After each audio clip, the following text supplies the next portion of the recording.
বন্ধুরা তোমরা তো নিশ্চয়ই অনেকে জাদুকরকে ম্যাজিক ট্রিক্স করতে তো অনেক দেখেছো।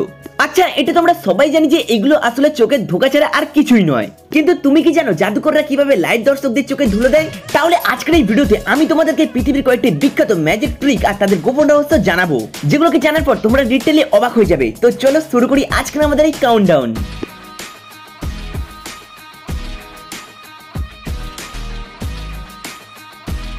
নাম্বার 1, যে ম্যাজিকটার রহস্য আজকে আমরা ফাঁস করতে চলেছি সেটা হলো রক লেকে শরীর কাটা ম্যাজিক। ইন্টারনেটে যদি তুমি ম্যাজিশিয়ানদের ভিডিও দেখে থাকো তাহলে রক লেক নামটা তো নিশ্চয়ই শুনেছো। একটা ট্যালেন্ট শোতে সে এমন একটি ম্যাজিক করে দেখায় যা দেখে বিচারকরা পুরো চমকে গিয়েছিল, যেখানে রব স্টেজের মাঝখানে দাঁড়িয়ে থাকে আর তার অ্যাসিস্ট্যান্ট একটি লেজার রশ্মি নেয় আর সেটা রবের কোমরের উপর দিয়ে চালিয়ে দেয়। তারপর কি হলো জানো?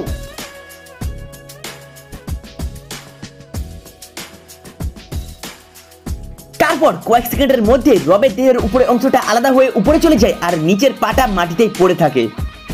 এটাকে দেখার পর সবাই হতবাক হয়ে যায়, কেউ বিশ্বাস করতে পারে না যে আদৌ এই বিষয়টা হলো কিভাবে। মানে লিটারালি তার দুই অংশ দুভাগ হয়ে গিয়েছিল, কিন্তু তার থেকেও অবাক করার বিষয় হলো যে নিচের পাগুলো চলতে শুরু করে।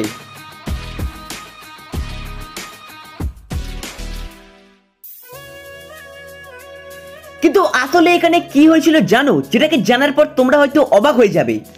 আসলে তোমরা যে নিচের রবের পাটিকে দেখতে পাচ্ছ ওটা আসলে রবের আসল পা ওখানে ছিলই না। আসলে রব যেটা ব্যবহার করেছিল সেটা হলো রোবোটিক গেইজ, মানে নকল পা। এবার আপনার মনে প্রশ্ন আছে যে তার আসল পাটা তাহলে গেল কোথায়?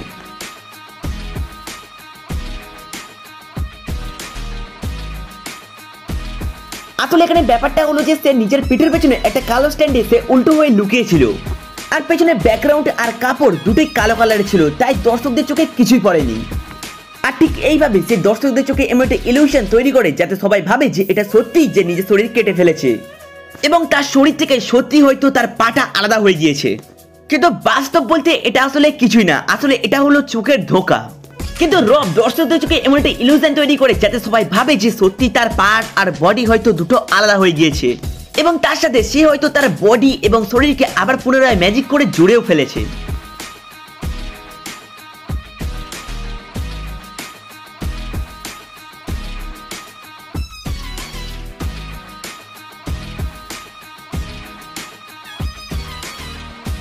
তো বন্ধুরা নাম্বার 2 এর যে ম্যাজিকটাকে আজকে আমরা রহস্যকে ফাঁস করতে চলেছি সেটা হলো ডার্কি ওয়ের অদৃশ্য হওয়ার ম্যাজিক। তো বন্ধুরা সর্বপ্রথম তোমাদের আমরা এটা বলে দিই যে এটা করেছিল ব্রিটেনের বিখ্যাত জাদুকর ডার্সি ওয়েক। আর ডার্সি ওয়েক এই ম্যাজিকটাকে যেখানে করেছিল সেটা হলো ব্রিটেন গট ট্যালেন্টে, এবং তুমি হয়তো তাকে ব্রিটেন গট ট্যালেন্ট শোতে দেখেওছো। সে এমন এক ম্যাজিক করে দেখিয়েছিল যেটা শুধুমাত্র দর্শক নয় বিচারকদের হতবাক করে দিয়েছিল। তো বন্ধুরা প্রথমে স্টেজে একটি বড় প্ল্যাটফর্ম রাখা আছে আর তার উপর একটি চেয়ার রাখা আছে যার উপর ডার্সি বসে পড়ে, এবং তারপরে সেখানে তার অ্যাসিস্ট্যান্ট আসে আর তার উপর একটি ভারী কাপড় ফেলে দেয় যেটা একদম মাথা থেকে পা পর্যন্ত, এবং সেটাকে দেখে দর্শকরা চুপচাপ তাকিয়েছিল একদম সাসপেন্সের সাথে।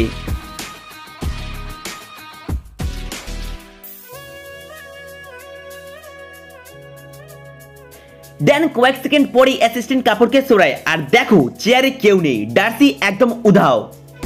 স্টেজের মধ্যে আলো সাউন্ড সব মিলিয়ে মুহূর্তটা একেবারে সিনেমার মতো, দর্শকরা হা হা করে তাকিয়েছিল। কেউ বুঝতেই পারছিল না যে ডার্সি আসলে গেল কোথায়। কিন্তু বন্ধুরা আসল রহস্যটা লুকিয়ে আছে তো সে টেবিল আর চেয়ারের নকশায়। ডার্সির চেয়ারটা এমনভাবে প্ল্যাটফর্মের কোণে রাখা ছিল যেখানে নিচ থেকে একটি ছোট সিঁড়ি বা ফাঁকা পথ লুকানো ছিল, আর সেই কারণে যখন অ্যাসিস্ট্যান্ট কাপড়কে ফেলে দেয় তখন কাপড়ের আড়ালে ডার্সি চেয়ারের নিচ থেকে দ্রুত নিচে নেমে যায়। কিন্তু তুমি হয়তো এখন বলবে যে যদি সে নিচে চলেই যেত তাহলে কাপড়টা তো সঙ্গে সঙ্গে নিচে পড়ে যেত, কিন্তু এখানে তো দেখা যাচ্ছে কাপড়ের ভেতরে এখন একটা মাথার মতো ফুলে থাকা অবস্থা, আর ঠিক এই জায়গাতে লুকানো রয়েছে আসল ট্রিক। কাপড়ের ভেতরে বসানো ছিল একটি স্পেশাল মেটালিক হেড যেটা দেখতে ঠিক মাউন্টের মাথার মতোই, এবং তার সঙ্গে যুক্ত ছিল এক ধরনের স্প্রিং মেকানিজম যার জন্য কাপড়টা কিছুক্ষণের জন্য ফুলে থেকে মনে হয় যেন কেউ ভেতরে বসে রয়েছে। ক্যামেরা আর আলো এমনভাবে ফোকাস করা হয়েছে যে দর্শকদের চোখে একেবারে কাপড়ের নড়াচড়া বুঝতেই পারে না। আর কয়েক সেকেন্ডের মধ্যে ডার্সি স্টেজের অন্যদিক থেকে আবার হাজির হয়, যেন হঠাৎ কোথা থেকে আবার টেলিপোর্ট হয়ে গেল। দেখতে একেবারে সিনেমার মতো, কিন্তু আসলে নিখুঁত পরিকল্পনা, আলো, সময় আর দর্শকের মনোযোগ ঘোরানোর কৌশল। আর ঠিক এর জন্য ডার্সি ওকের নাম ম্যাজিক জগতে কিংবদন্তি হয়ে রয়েছে। তো বন্ধুরা নাম্বার 3 আমরা যেই ম্যাজিকটাকে এক্সপোজ করতে চলেছি সেটা হলো জেভিয়ারের উড়ন্ত স্কিপিং রোপ ট্রিক। এবার আসা যাক একটা ভিন্ন ধরনের ম্যাজিকের দিকে, যেটা কোনো বড় স্টেজ নয় বরং সাধারণ রাস্তার চারপাশে শত শত দর্শকের সামনে করা হচ্ছিল। এই ম্যাজিকটিকে করেছিলেন জনপ্রিয় স্ট্রিট ম্যাজিশিয়ান জেভিয়ার। তুমি হয়তো ভিডিওতে একবার হলেও অবশ্যই দেখেছো, যেখানে সে এক হাতে স্কিপিং রোপ নিয়ে রাস্তায় লাফাতে শুরু করে, একটা দুইটা তিনটা, তারপরে হঠাৎ করে সে বাতাসে ভেসে ওঠে। মানুষ চোখ কচলাতে কচলাতে থাকে, এটি কি ক্যামেরার ট্রিক নাকি সত্যিকারের জাদু। জেভিয়ার তখন স্কিপিং করছে, কিন্তু সে মাটি থেকে অন্তত 3 ফুট উপরে ভাসছে, চারপাশে মানুষ চিৎকারও করছে, আবার কেউ মোবাইলে ভিডিও করছে, আর সে হাসছে যেন কিছুই করেনি সে। কিন্তু বন্ধুরা, এখানে লুকিয়ে রয়েছে আসল ইলিউশনের শক্তি। এই ম্যাজিকের আগে জেভিয়ার নিজের কোমর বেঁধেছিল একটা প্রায় অদৃশ্য ট্রান্সপারেন্ট কেবল দিয়ে। এই কেবলটা ছিল এক ধরনের হাই সেন্ট নথেল থ্রেড, যেটা সূর্যের আলোতে দেখা যায় না, এবং সেটার উপরে একটি ক্রেন বা পুলিশ সিমেন্ট লাগানো ছিল। তাই যখন সে স্কিপিং করতে শুরু করে, ক্রেন অপারেটর ধীরে ধীরে কেবলটিকে টানতে থাকে আর জেভিয়ার মাটির উপরে উঠতে থাকে। একই সাথে সে নিজের স্কিপিং রোপকে নাড়াতে থাকে, যাতে দর্শকের চোখ সেই রোপের দিকে থাকে, কেবলের দিকে নয়। তার রোপের হাতল আর কেবিল একসাথে ঘুরতে থাকে, যাতে মনে হচ্ছে সবকিছু একদম রিদমে চলছে। এমন নিখুঁত ব্যালেন্স আর কোঅর্ডিনেট শেখার জন্য জেভিয়ারের নাকি মাসের পর মাস অনুশীলন করতে হয়েছে। এই ট্রিকটাকে বিশেষ করে সেই জায়গায় করা হয় যেখানে জনসক্ষম বেশি হয়, যেন মনে হয় এটা কোনো এডিটিং নয়, আর এই ভাবনাটাই দর্শকের মগজের ভিতরে ঘুরে দেয়। অবশ্য এটা বিপজ্জনক ছিল, কারণ বাতাসে ঝুলে থেকে সেই মুভমেন্টটাকে পারফর্ম করা সহজ নয়। এটা ছোট্ট ভুল আপনার মারাত্মক ইনজুরি হতে পারে।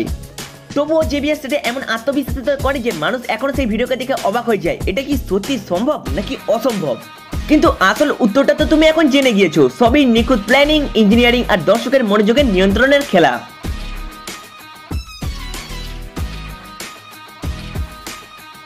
এবং আমাদের শেষ নাম্বারে যে ম্যাজিকটা রয়েছে সেটা হলো নাম্বার 4, ইয়ং মিনের স্যান্ড ম্যাজিক। বন্ধুরা, এবারে আমরা আসছি একেবারে চোখ ধাঁধানোর ট্রিকের দিকে, কোরিয়ার বিখ্যাত ম্যাজিশিয়ান ইয়ং মিনের স্যান্ড ম্যাজিক। স্টেজে সে বালির উপর দাঁড়িয়ে থাকে, হাতে এক মুঠো বালি, দর্শকের উত্তেজনা নিস্তব্ধ। হঠাৎই সেই বালি তার হাতের মধ্যে ঘুরতে ঘুরতে মেটাল স্টিকে পরিণত হয়। দর্শকরা হতবাক, কেউ বিশ্বাসই করতে পারছে না। কিন্তু বন্ধুরা, আসল রহস্যটা হলো ইয়ং মিনের জ্যাকেটের হাতের ভিতরে আগে থেকেই একটি লুকানো ছিল একটি ছোট স্টিক। তিনি খুব নিখুঁতভাবে সেটিকে বের করেন এবং বালির আড়ালে সেটিকে মুভ করেন, আর সেটাকে দেখে দর্শকের চোখে মনে হয় যেন বালি নিজে থেকে স্টিক হয়ে যাচ্ছে। ভেঙে ফেলা স্টিকটা আসলে কোনো মেটাল নয়, বরং তৈরি হচ্ছে প্লাস্টিক, গিল্টার আর বালির মিশ্রণে, যা খুব দ্রুত ভেঙে ফেলা যায়। কিন্তু এটাকে দেখার পর দর্শক তো বুঝতেই পারে না যে এটা আসলে কি হচ্ছে। তারপরে আরো অবাক করার মুহূর্ত হলো, হঠাৎ তার হাতের মধ্যে আবার বালি চলে আসে, আর এটা সম্ভব হচ্ছে সিলিকন কভারের মাধ্যমে, যা তার আঙুলের উপর আগে থেকেই প্রস্তুত করা ছিল। হাত দুটো আলাদা করলেও বালি ধারা থামে না, আর দর্শক ভাবতে থাকে এটা কি সত্যি সম্ভব। এবং তার সাথে এই ট্রিকের সব থেকে মজাদার বিষয় হলো, এখানে শুধু চোখের ধাঁধা নয়, বরং নির্ভুল পরিকল্পনা, নিখুঁত হাতের কৌশল ও দর্শকের মনোযোগ নিয়ন্ত্রণও কাজ করে। ইয়ং মিন দেখিয়েছেন কিভাবে সাধারণ বালি দিয়ে এমন এক অসাধারণ ম্যাজিক তৈরি করা যায়, যা দর্শককে মুগ্ধ করতে একদম চমকপ্রদ। বন্ধুরা, এই ট্রিক সত্যি ম্যাজিকের এক নিখুঁত উদাহরণ, যেখানে সৃজনশীলতা আর নিখুঁত কৌশল এক দর্শকের চোখের সামনে এক অবিশ্বাস্য দৃষ্টি হয়ে গেছে। তো বন্ধুরা, তোমরা তো দেখলে যে সব ম্যাজিক আসলে বিজ্ঞানের কৌশল আর চোখের ধোঁকা, কিন্তু এই ট্রিকগুলো করতে জাদুকরদের লাগে প্রচুর প্র্যাকটিস, প্ল্যানিং আর নিখুঁত টাইমিং। তোমাদের কোন ম্যাজিকটা সব থেকে বেশি অবাক করলো তা কমেন্ট করে অবশ্যই জানিও। আর যদি ভিডিওটি ভালো লাগে তাহলে ভিডিওতে লাইক করবেন, বন্ধুদের সঙ্গে শেয়ার করবেন এবং চ্যানেলে নতুন হয়ে থাকলে চ্যানেলটাকে সাবস্ক্রাইব করে দেবেন। এন্ড তার সাথে পাশে থাকা বেল আইকনটিতে প্রেস করতে একদমই ভুলবে না। দেখা হবে পরের ভিডিওতে, ততদিন নিজের জন্য টাটা, বাই বাই, ভালো থেকো।